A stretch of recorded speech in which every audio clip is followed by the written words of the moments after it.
नमस्ते दोस्तों, स्वागत है आपका कहानीविस में, जहां शब्दों में जादू है और हर आवाज के पीछे एक कहानी छुपी है। आज हम आपको सुनाएंगे एक ऐसी रूहानी प्रेम कहानी जो चांदनी की रोशनी में जन्मी थी और अंधेरों से लिपटी थी। तो चलिए इस जादुई सफर की शुरुआत करते हैं। उद्धरण चिन्ह eclipsed hearts, the rebirth of the twin worlds. Chapter 10, व्यात का पुनर्जागरण।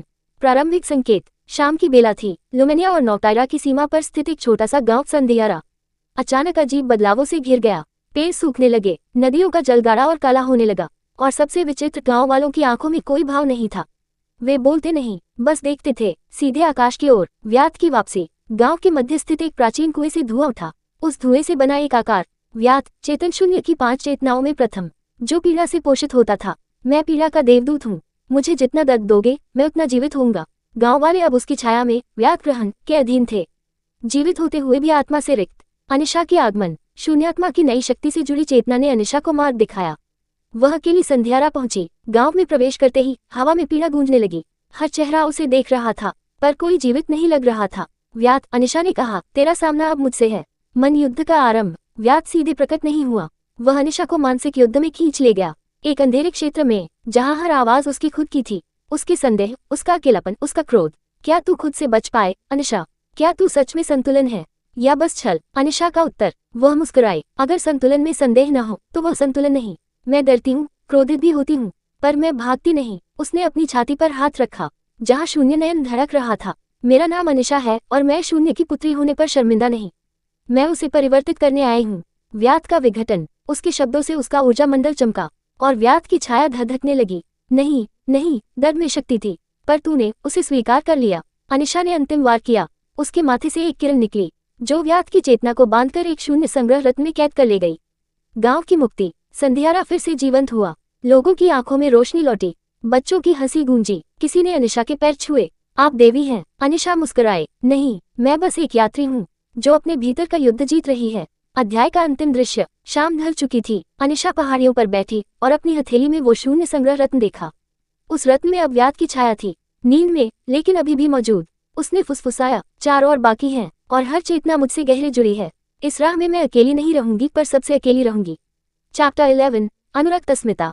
नई सुबह, नया चेहरा। संध्यारा की मुक्त हवा में अब बदलाव की खुशबू थी, पर अनिशा के दिल में हलचल थी। एक नई परछाई उसके रास्ते में आई थी। नाम था रिद्वान, एक शक्तिशाली योद्धा जो ग्रहण संघ के राज्यसभा में एक मिस्ट्री के तौर पर आया था। पहली मुलाकात। रिद्वान ने अनिशा को पहली बार तब देखा जब वह सीमा पर अकेली खड़ी थी। उसकी आंखों में न केवल सम्मान था, बल्कि एक गहरा अनुराग भी। तुम शून्यात्मा हो? उसने पूछा। मैंने तुम्हारी शक्ति महसूस की, अनिशा ने सावधानी से जवाब दिया। हाँ, और तुम कौन हो जो इतने करीब आकर सवाल करता है? मैं वो हूँ जो तुम्हारे साथ खड़ा होना चाहता है, पर जानता हूँ कि तुम्हारे भीतर कुछ ऐसा है जो मुझे डरा देता है। गुप्त सच। धीरे धीरे रिद्वान अनिशा के करीब आया, पर एक रात जब चांद भी अपनी छाया में था, अनिशा ने देखा कि रिद्वान के भीतर एक और शक्ति छिपी है। मोह। यह मोह भी चेतन शून्य की चेतना में से एक थी, जो प्रेम के नाम पर मनुष्य को जकड़ लेती है। क्या तुम मेरे प्रेमी हो या मेरा बंदी? अनिशा ने सवाल किया। रिद्वान ने जवाब दिया, मैं प्रेम हूँ, पर मैं मोह भी हूँ, और इसी द्वंद्व में मैं तुम्हारा साथी बनना चाहता हूँ। मन की लड़ाई। अनिशा के दिल में जंग छिड़ गई। उसने चाहा कि वह रिद्वान पर भरोसा करे, पर चेतन शून्य की चेतना ने बार बार चेतावनी दी, मोह तुम्हें अंधेरे में ले जाएगा। लेकिन रिद्वान ने कहा, मैं तुम्हें अंधेरे में नहीं, पर सच्चाई में ले जाऊंगा। क्या तुम मुझे एक मौका दोगी? प्रेम की परिभाषा। दोनों के बीच एक अनकही बात थी, जो शब्दों से कहीं गहरी थी। शून्यात्मा, रिद्वान ने धीरे से कहा, प्रेम भी एक युद्ध है, और हम दोनों उसके योद्धा हैं। अंतिम दृश्य। रात की चादर तले अनिशा ने अपनी हथेली खोली। रिद्वान ने उसका हाथ पकड़ा। दोनों की ऊर्जा मिली, प्रकाश और अंधकार का मेल। मोह भी प्रेम की तरह जरूरी है, क्योंकि वही हमें जीना सिखाता है।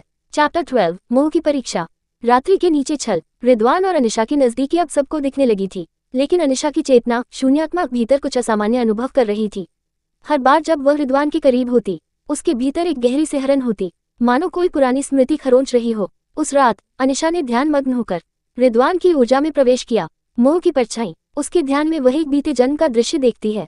एक युद्धभूमि जहाँ एक योद्धा, अमर्त्य, जिसे मोह की चेतना पूरी तरह जकड़ चुकी थी, प्रेम के नाम पर हजारों निर्दोषों का संहार कर चुका था। वह योद्धा कोई और नहीं, बल्कि रिद्वान का ही पूर्वजन्म था। टकराव का क्षण। अनिशा ने जब ये देखा, वह कांप उठी। तुमने मुझसे सच क्यों छुपाया? उसने रिद्वान से पूछा। रिद्वान चुप रहा कुछ देर, फिर बोला, मैं खुद भी इस सच से भागता रहा, पर तुमसे मिलकर वह सब याद आ गया। मैं अमर्त्य था, पर अब रिद्वान हूँ। मुझे मोह ने बांधा था, अब मैं उसे जीतना चाहता हूँ। संकट का प्रस्ताव। उसी पल चेतन शून्य की चेतना मोह स्वयं अनिशा के सम्मुख प्रकट हुई, रिदवान के भीतर से निकलकर। तुम चाहती हो कि मैं मर जाऊं, तो उसे मारो जिसमें मैं निवास करता हूँ। अनिशा स्तब्ध थी। नहीं, अगर मोह को मिटाना ही समाधान है तो प्रेम क्या शेष रहेगा। अनिशा की नई शक्ति। अनिशा ने अपने भीतर झांका। शून्यात्मा की ऊर्जा अब बदल रही थी। अब उसमें केवल अंधकार और प्रकाश नहीं, बल्कि भावनाओं का संतुलन भी जुड़ चुका था। उसने अपनी शक्ति से मोह की चेतना को समाहित किया, उसे नष्ट नहीं किया बल्कि रूपांतरित किया। अब तू मोह नहीं, विवेक है, जो प्रेम को मार्ग दिखाता है, न कि जंजीरें पहनाता है। रिदवान की मुक्ति। रिदवान की आंखों से आंसू निकले, काले और सफेद दोनों रंगों में। तुमने मुझे बांध से नहीं, मुझसे ही मुक्त किया है। वह अनिशा के सामने झुक गया। मैं अब तुम्हारा साथी नहीं, तुम्हारे लक्ष्य का भाग हूँ। अध्याय का अंतिम दृश्य। चंद्रमा की रोशनी में अनिशा और रिदवान एक ऊंचे टीले पर खड़े थे। अब उनके पास मोह की चेतना का परिवर्तित संस्करण था, जो उन्हें भावनात्मक संतुलन देगा आने वाले युद्धों में। लेकिन दूर कहीं तीसरी चेतना क्रोध पहले से ही जाग रही थी। चैप्टर 13। क्रोध का दर्पण। अनुमान से परे एक चुप्पी। क्रोध वह भावना जो सदा छुपाई जाती है, पर जब वह फूटती है तो केवल युद्ध शेष रहता है। अनिशा अब मोह को रूपांतरित कर चुकी थी, पर शून्यात्मा ने उसे चेताया। तीसरी चेतना जाग चुकी है, क्रोध, और यह चेतना तुम्हारे बाहर नहीं, तुम्हारे भीतर है। स्वप्न जो सत्य हो चले। एक रात ध्यान में लीन अनिशा को एक भयानक स्वप्न आया। उसने स्वयं को देखा, आंखें जल रही थीं, हाथ रक्त से रंगे थे, और उसके पैरों के नीचे रिदवान की देह पड़ी थी। मैंने ये क्या किया, वह चिल्लाए। स्वप्न में एक परछाई हंसी। तू नहीं समझी अब तक, मैं तेरे भीतर हूँ, तेरे हर गुस्से, हर चोट, हर अन्याय के बाद जन्मा हूँ। मैं हूँ क्रोध, और अब मेरा समय है। भूत का रहस्य। रिदवान ने अनिशा को एक गुप्त स्थल की ओर ले जाया, एक प्राचीन दर्पण मंदिर जो कभी शून्यात्मा के पहले अवतार ने बनवाया था। उस मंदिर के केंद्र में था क्रोध का दर्पण, जिसमें देखने वाला अपनी सबसे भयानक रूप, अपना असली राक्षस देखता था। अनिशा ने जब उसमें देखा, उसने एक ऐसी अनिशा को देखा जो युद्ध की देवी बन चुकी थी, जिसकी आंखों में केवल बदला था, असली चुनौती। शून्यात्मा ने चेतावनी दी, अगर तू इसे न स्वीकार सकी तो ये क्रोध तुझे पूरी तरह निगल जाएगा, और चेतन शून्य की अगली दास्ता तू बन जाएगी। अनिशा ने आंखें बंद की। उसने महसूस किया, हर बार जब उसे किसी ने ठगा, हर अपमान, हर पीड़ा, वही इस क्रोध का बीज थे। पर उसने उन्हें दबाया नहीं, बल्कि स्वीकारा। हाँ, मैं क्रोधित हूँ, पर क्रोध मेरा अस्त्र है, मेरी पहचान नहीं। शक्ति का संतुलन। एक तीव्र प्रकाश हुआ। क्रोध की चेतना जो अब तक विनाशक रूप में थी, धीरे धीरे शांत हो गई। तू मेरे स्वामी नहीं, मैं तेरा पथ प्रदर्शक हूँ। अनिशा ने क्रोध की चेतना को अपने भीतर स्थान दिया। अब वह मात्र भावना नहीं, बल्कि संरक्षक ऊर्जा बन गई थी। अध्याय का अंतिम दृश्य। अनिशा, रिदवान और नवजागृत क्रोध रूप अब एक नई ताकत के साथ जुड़वा संसारों की रक्षा की ओर अग्रसर हो चले।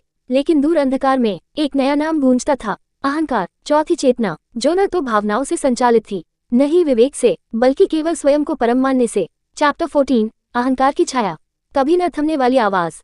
तीन चेतनाओं मोह, क्रोध और शून्यात्मा को संतुलित करने के बाद अनिशा अब शांत थी, पर भीतर कहीं एक नई आवाज उठी, तू सर्वोत्तम है, तेरे बिना ये संसार नहीं चल सकता। क्यों झुकी तू किसी के सामने। ये वह नहीं थी, ये था अहंकार, प्रतिबिंब में विष। एक दिन रिदवान ने देखा कि अनिशा एकदम बदल गई है। उसकी आंखें तेज थी, उसकी चाल में गुरूर था, वह बिना किसी सलाह के निर्णय ले रही थी, जैसे वो स्वयं नियति हो। अनिशा, रिदवान ने कहा, तुम कुछ ज्यादा बदल रही हो। नहीं रिदवान, अब मैं वही हूँ जो हमेशा होनी चाहिए थी। अब मैं आदेश नहीं सुनती, अब मैं आदेश देती हूँ। स्वयं से युद्ध। शून्यात्मा ने चेताया, ये चेतना सबसे खतरनाक है, ये तुझे तुझसे दूर कर देगी, और यदि इसे रोका न गया तो तू उसी की तरह बन जाएगी। चेतन शून्य। अनिशा को एक अनोखी यात्रा पर भेजा गया। अपने ही भीतर वह एक मंदिर में पहुंची, जहां उसका स्वर्ण रूप खड़ा था, एक देवी जैसी अनिशा, पर जिसकी आंखों में करुणा नहीं, केवल श्रेष्ठता थी। मैं ही हूँ तेरे भीतर की वास्तविकता, उस स्वरूप ने कहा। तेरा संघर्ष, तेरी पीड़ा, ये सब मिथ्या है। तू जन्मी है राज करने के लिए। चयन का क्षण। अनिशा कांप रही थी। अगर मैं स्वयं को सबसे ऊपर मान लूं, तो क्या मेरा प्रेम, मेरा त्याग, मेरे युद्ध सब व्यर्थ हो जाएंगे। अहंकार बोला, नहीं, वे तेरा मार्ग थे, पर अब तुझे मंजिल बनना है। लेकिन तभी एक कोमल आवाज आई, रिदवान की। अनिशा, तुम वो हो जो सबकी शक्ति बनती हो, न कि सबकी मालिक। बुद्धि की जागृति। अनिशा ने गहराई से देखा। उसने स्वयं को अहंकार के पंजों में देखा, दूसरों को अपने से छोटा समझती हुई। मैं वह नहीं बन सकती जिससे मैं लड़ी थी। उसने अपने स्वर्ण रूप को गले लगाया और कहा, मैं तुझे नष्ट नहीं करूंगी, तेरे अस्तित्व को स्वीकार करूंगी, पर तुझे मार्गदर्शक बनाऊंगी, शासक नहीं। नवचेतना का जन्म। अहंकार की चेतना बदल गई। अब वह स्वज्ञान बन गई, जो किसी को बड़ा या छोटा नहीं बनाती, बल्कि उसकी आत्मा को पहचानने में सहायता करती है। अब अनिशा के पास 4 चेतनाएं थीं, शून्यात्मक, शांति, मोह, विवेक, क्रोध, संरक्षण, स्वज्ञान, दिशा। और तभी स्वर्ग और पृथ्वी के बीच की रेखा पर एक दरार आए, आखिरी चेतना जाग गई थी। भय। चैप्टर 15। भय का मूल। दरार जो अंतरात्मा तक पहुंची। जैसे ही अहंकार की चेतना शांत हुई और स्वज्ञान में बदल गई, एक नया कंपन शुरू हुआ। संसार के दोनों छोरों पर भूमि में दरारें पड़ी, आकाश के रंग बदलने लगे। शून्यात्मा की आवाज आए, अब वह जाग गया है। भय, सबसे पुरानी चेतना, सबसे गहरी, सबसे छिपी हुई। अनिशा का अतीत। रिद्वान के साथ एक प्राचीन गुफा में प्रवेश करते हुए अनिशा की चाल धीमी हो गई। वह कांप रही थी, पर ठंड से नहीं, बल्कि उन स्मृतियों से जिनसे वह वर्षों से भागती आई थी। गुफा की दीवारों पर अजीब चित्र उभरे। एक छोटी बच्ची अपने माता पिता की मृत्यु देखती हुई, एक मासूम चेहरा जिस पर मास्क पहना दिया गया। राजकुमारी को रोना नहीं चाहिए। रिद्वान ने धीरे से उसका हाथ थामा। तुम उस भय को भीतर ही दबाती आए हो, अब उसे पहचानो। भय की छाया। अचानक अंधकार ने आकार लिया। एक लंबी ठंडी परछाई जिसकी आंखों में गहराई नहीं थी, बल्कि रिक्तता थी। मैं हूं तेरे भीतर की वह चीख जो कभी सुनाई नहीं दी, वह आंसू जो कभी बहाए नहीं गए। तू जितनी शक्तिशाली बनी, मैं उतना ही गहरा हुआ। ये था भय का मूल। परछाई में प्रवेश। अनिशा ने स्वयं को डराया हुआ पाया। रानी बनने का डर, प्रेम खोने का डर, विफलता, अकेलापन, पराजय, हर डर एक सांप बनकर उसके इर्द गिर्द लिपट रहा था। मैं इससे कैसे लड़ सकती हूँ, वह चीखी। शून्यात्मा बोली, डर से युद्ध नहीं होता, उसे गले लगाना होता है। आत्मस्वीकृति का क्षण। अनिशा ने अपनी आंखें बंद की। वह अपने भीतर गई, उस छोटी बच्ची तक जो रोना चाहती थी, पर उसे चुप करा दिया गया था। अनिशा ने उस बच्ची को बाहों में लिया। रो लो, अब कोई रोकने वाला नहीं। बच्ची फूट फूट कर रोई और अंधकार में रोशनी फैल गई। भय की चेतना कांपने लगी और अंततः सहानुभूति में बदल गई। नव चेतनाओं की एकता। अब अनिशा के भीतर 5 संतुलित चेतनाएं थीं। शून्यात्मा शांति, मोह विवेक, क्रोध संरक्षण, स्वज्ञान दिशा, सहानुभूति मानवता। और तभी जुड़वा संसारों के ऊपर एक स्वर्ण द्वार प्रकट हुआ जिसमें लिखा था, अब प्रवेश लो, परंतु याद रखना, आगे केवल हृदय ही रास्ता है, तर्क नहीं। चैप्टर 16। हृदय द्वार की परीक्षा। स्वर्ण द्वार के पार। स्वर्ण द्वार के समक्ष खड़े अनिशा और रिद्वान अब केवल योद्धा नहीं थे, वे प्रेमी थे, सहायत्री थे और दोनों संसारों के आखिरी आशा। द्वार पर उकेरे थे ये शब्द, ये द्वार केवल उन्हीं के लिए खुलेगा जिनका प्रेम पूर्ण सत्य हो। छल, मोह, तर्क सब यहाँ व्यर्थ हैं। यहाँ केवल हृदय बोलेगा। पहली परीक्षा, स्वीकृति। द्वार की पहली दीवार पर उभरा एक चित्र जिसमें अनिशा ने रिद्वान को त्यागते हुए दिखाया। तू क्या उसे तब भी प्रेम करेगी जब वह तेरी असफलताओं का कारण बनेगा? एक आवाज गूंजी। अनिशा कांप गई, पर उसने उत्तर दिया, मैं उसे प्रेम करती हूँ, उसकी जीतों के लिए नहीं, बल्कि उसकी कमजोरियों को अपनाने के लिए। दीवार टूट गई। दूसरी परीक्षा, बलिदान। अब रिद्वान के समक्ष उसकी माँ की छवि प्रकट हुई जो उसे पुकार रही थी, बेटा लौटा, तू मर जाएगा इस रास्ते पर, तू क्यों किसी दूसरी दुनिया के लिए बलिदान दे? रिद्वान की आंखों में आंसू भर आए। अनिशा उसकी ओर देखने लगी, क्या वह सचमुच साथ छोड़ेगा? रिद्वान ने धीरे से कहा, मैं अपनी माँ से प्रेम करता हूँ, पर मेरा कर्तव्य अब इन दोनों संसारों के लिए है।